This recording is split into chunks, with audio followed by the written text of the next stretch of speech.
First, we'll talk about how the circuit's made, and then we're going to look at the code. We're going to add comments. It's already written. I just want to go through and show you guys how you can practice reading code to try to understand what's happening. So first, if you're going to look at this circuit, you can notice a couple things. We have our Arduino, we have our breadboard, and I have two things hooked up onto my breadboard. One of them being an LED. Let's go ahead and look at the LED first. What we have is, I have a digital pin 13, and that's going to send out voltage. So it's going to send out 5 volts. It's going to travel through here, make it to right here. Then I have a resistor, and it's hooked up to the same line that this wire is hooked up into. You'll see these green circles right here. All those are connected. So since there's 5 volts flowing through here when I send power to pin 13, that means every one of these circles that's green also has 5 volts. So the 5 volts is going to travel through this resistor. Resistor is plugged into right here. And you'll see again, because these are all connected, the voltage that's going through this resistor to the other end is also connected to this side of my LED. What the resistor actually does is it uses up some of the voltage. My LED here can only handle some voltage. It can't handle 1.5 volts. It can't handle 5 volts. It can only handle somewhere around 1.5 volts. So this uses up some voltage. Comes up through my LED, comes back down, plugged in here, which is connected to ground, back here. So I have a circuit. Up and around, through here, up and through my LED, back to ground. That's my LED circuit. Then I have a photoresistor circuit. And the photoresistor, I send power to, 5 volts. The voltage is going to go through here, and some of that voltage is going to get used up depending on the light level that's on here. This is made of a material, and depending on the light that hits it, it's going to use up some of that voltage. And if more light hits it, it might use up that voltage differently. We're going to come back down, use up a little bit of, here's a resistor, we're going to use up a little bit of voltage. It's going to take some noise and static out. And we have ground, so there's our circuit. But halfway through, after I go through my photoresistor, but before I go to ground, I have this wire here going to my analog pin. What's going to happen is it's going to measure how much voltage from this 5 volts got used up. So 5 volts is coming in, some of it gets used up. This is going to say how much is left. So that's my circuit. Now let's look at the code.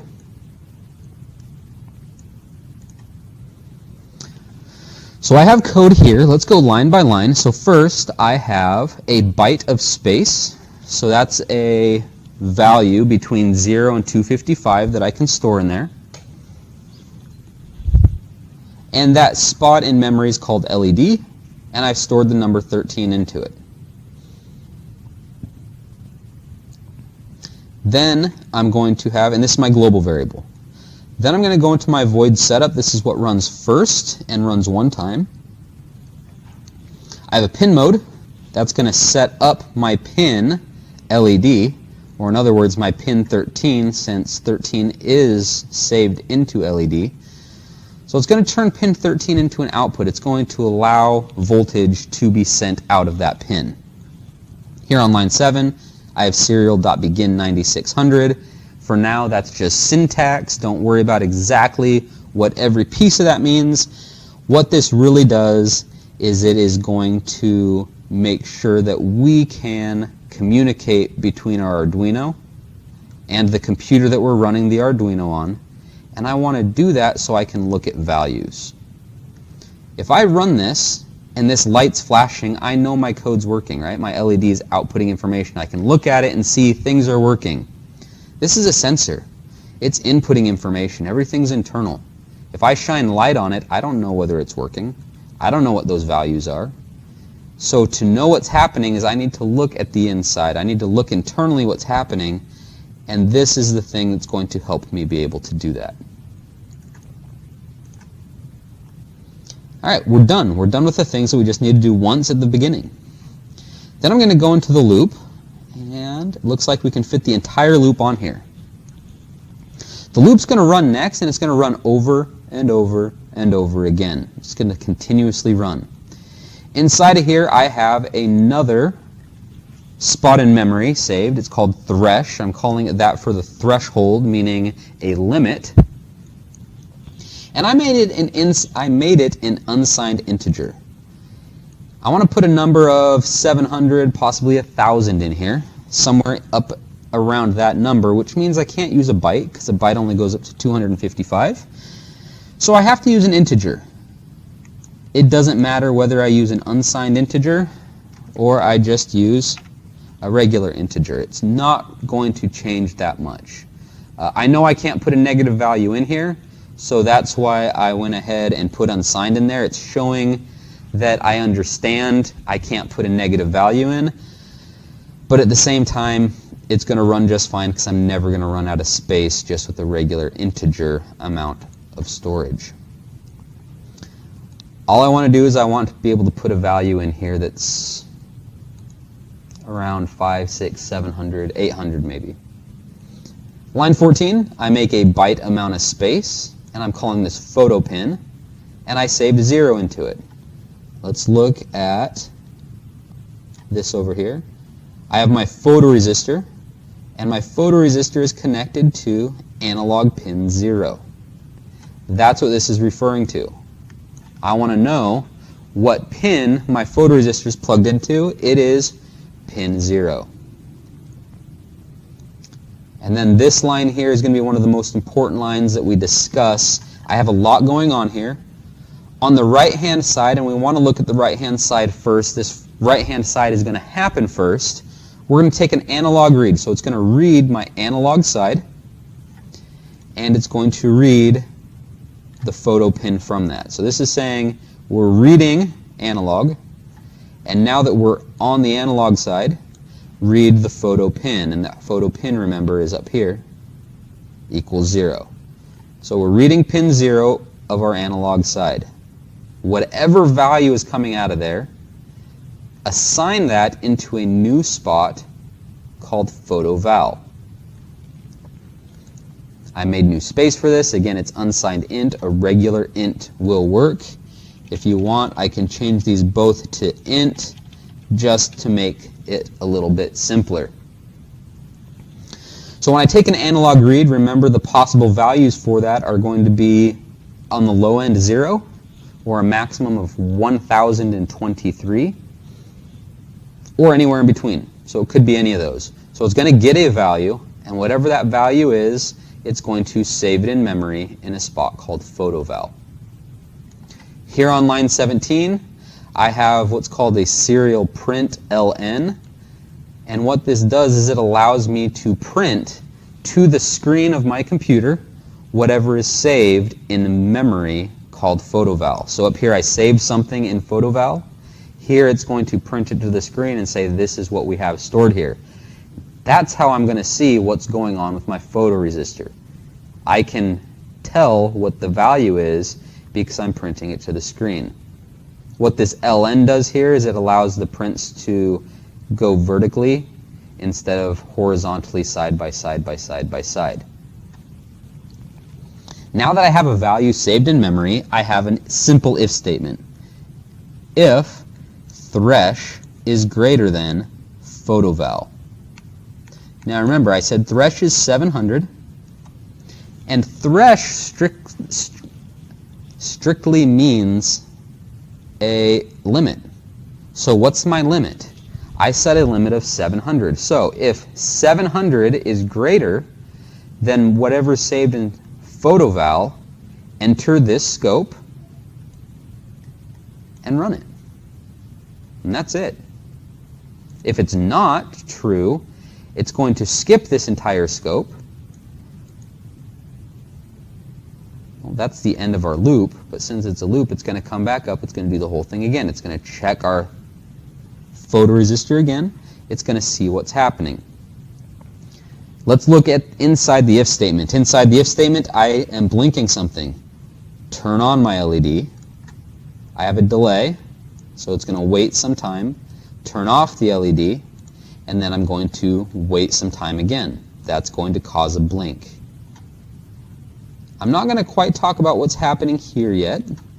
Go ahead, you can pause the video and think about it. That one's a little bit interesting. We'll discuss it in just a minute. What I want to do real quick is I want to run this. I'm going to hit Start Simulation.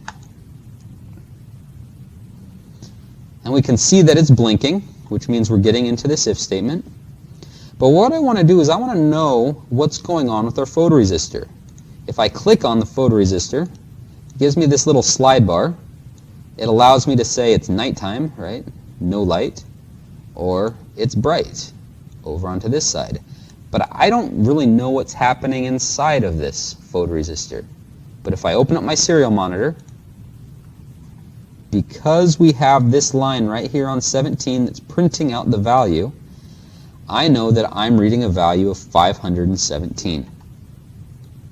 If I move this over, it's now reading 601, 645, 654, and if I max it out to its complete brightest, I'm only getting 679.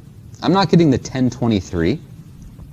And that sometimes happens with sensors. Sometimes they're not always going to go from 0 to 1023. You need to set it up, you need to print it out, you need to see what's happening. On my lowest side here, it goes down to 6. So I need to stop the simulation for a second. And we need to change this threshold. I'm never going to get above 700 with what I'm doing here. But I looked at some things, I looked at how things were running, and when I was about in the middle, it was at about 500.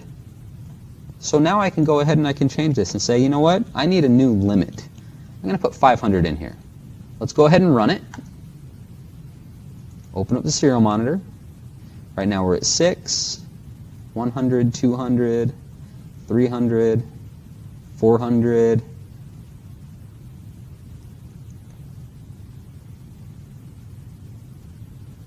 There we go, 500. Now let's take a look at the LED. I'm above 500 now, which means this if statement is false. Is this LED blinking? It's off, which means it's not getting in here to turn on, wait, turn off, wait. It's not doing anything. That's because this if statement is false. If we go down a little lower, it's still false. It's not blinking. It's not blinking. It's not blinking. Not blinking. So it's not blinking. If I get a little bit lower, it's going to do some blinking. Now, before we go a little bit lower, let's look at this delay value. What goes in our delay function is a integer. Delay is a function that waits, and it waits whatever number gets put in here. The number 10, it would wait 10 milliseconds. The number 100, it would wait 100 milliseconds. 1,000, it would wait 1,000 milliseconds. What I've done here is I've said take thresh and subtract photo val. Well, thresh is 500. And photo val changes. Right now it's 517. So if I were to take thresh and subtract photo val, I'd get negative 17. Don't have to worry about that because I'm not getting into here. But as I go lower,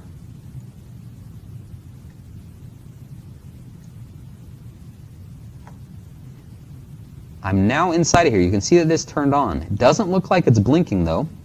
The reason for that is this is 497. 497, or sorry, 500 minus 497 is 3. This is blinking at a rate of 3 milliseconds. That's very fast. It's just going to look like it's on, or dim, or something, but we can't actually see the flashing happen. If I go a little bit slower, lower,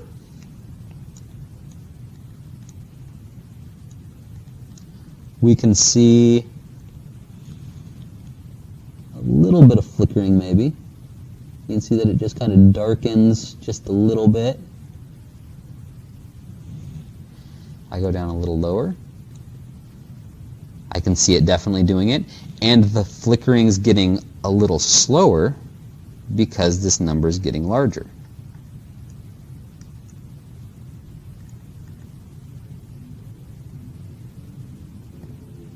And by the time I get all the way down, it's going to be 500 minus 6, so it's about a half-second delay between my blinks. So you can kind of play around with it. You can kind of see what's going on.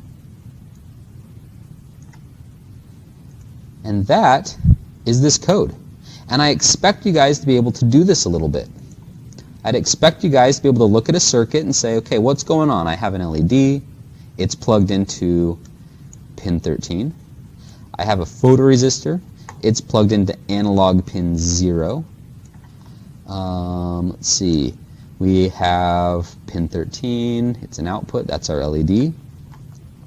I have my photo pin 0. That must be my photoresistor. We're going to read the photoresistor. We're going to save that in memory. Then we're going to come down here. We're going to say there's this thing called thresh. That's up here. That's my limit. And we're just going to check. And then once we check, if it's true, we come into here. And if we come into here, you can put any code inside of a scope. And in this case, I just have a blinking light. And this blinking light turns on and it waits. The amount that it waits, it might look kind of daunting to look at. It might look a little scary. It might look a little bit confusing and say, I don't even know where to start there. Just look at it. What is thresh? Subtract photo value from it. That's all you got to do. That is a number. And that's all you're looking at here.